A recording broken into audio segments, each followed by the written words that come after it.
India మరియు బంగ్లాదేశ్ మధ్య first test అనేది సెప్టెంబర్ 19 చెన్నై చపాక్ స్టేడియంలో జరగబోతోంది. ఈ మ్యాచ్ మన ఇండియన్ టైమింగ్స్ ప్రకారం మార్నింగ్ 9:30కి స్టార్ట్ అవుతుంది. సో ఈ మ్యాచ్ ను మీరు ఫ్రీగా కూడా లైవ్ చూడొచ్చు. ఎక్కడ అంటే జియో సినిమా యాప్ లో. ఇక టీవీ ఛానల్స్ లో చూడాలనుకుంటే మీకు స్పోర్ట్స్ 18 1 ఛానల్, స్పోర్ట్స్ 18 2 ఛానల్ లో మీకు లైవ్ వస్తుంది. ఫస్ట్ మనం ఈ మ్యాచ్ జరుగుతున్న చపాక్ స్టేడియం పిచ్ రిపోర్ట్ తో మొదలు పెడదాం. క్లియర్ గా విత్ స్టాట్స్ తెలుసుకుందాం. ఇక్కడ టీమిండియాకు చాలా అంటే చాలా మంచి రికార్డు ఉంది. ఇప్పటి వరకు ఇక్కడ 52 టెస్ట్ మ్యాచ్లు జరిగితే అందులో 37 సార్లు టీమిండియా విజయం సాధించింది, 6 సార్లు ఓడిపోయింది, 9 సార్లు డ్రా చేసుకుంది. మన విన్నింగ్ పర్సెంటేజ్ ఇక్కడ 71.15% ఉంది. చెన్నై చపాక్ అనేది టెస్ట్ ఫార్మాట్ లో మనకు ఒక కంచు కోట. టీమిండియా చివరి 4 మ్యాచ్లు చపాక్ లో ఆడినవి మనమే విజయం సాధించాము, అది కూడా పూర్తి లెవెల్ డామినేషన్ తో. ఇక డీటెయిల్డ్ పిచ్ రిపోర్ట్ విషయానికి వచ్చాము అంటే ఇది ఒక స్పిన్ ఫ్రెండ్లీ వికెట్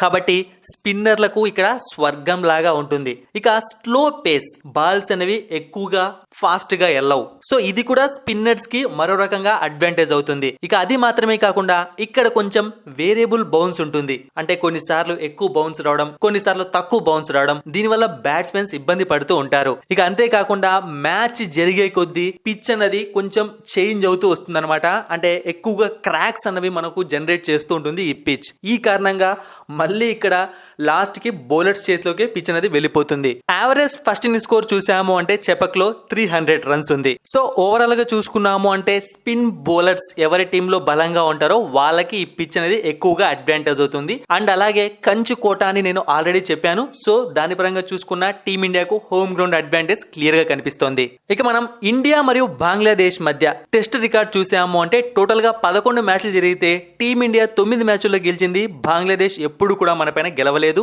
2 సార్లు మ్యాచ్ అనేది డ్రా అయింది. ఇక టీమిండియా రీసెంట్ ఫామ్ చూసాము అంటే లాస్ట్ 5 టెస్టుల్లో 4 సార్లు గెలిచింది, ఒకసారి ఓడిపోయింది. ఇక మన టాప్ బ్యాట్స్మెన్ లాస్ట్ 5 టెస్టుల్లో విరాట్ కోహ్లీ 538 రన్స్ చేశాడు. ఇక top bowler Ravichandran Ashwin 25 wickets తీసుకున్నాడు. ఇక బంగ్లాదేశ్ రీసెంట్ ఫామ్ చూసాము అంటే లాస్ట్ 5 టెస్టుల్లో వాళ్ళు 2 సార్లు విజయం సాధించారు, 3 సార్లు ఓడిపోయారు. వాళ్ళ top batsmen Mominul Haq 302 runs. ఇక వాళ్ళ top bowler Taijul Islam 15 wickets. అయితే బంగ్లాదేశ్ మంచి జోష్ మీద ఉందన్నమాట. పాకిస్తాన్ ని ఓడించి వాళ్ళను అంత ఈజీగా తక్కువ అంచనా వేయలేము.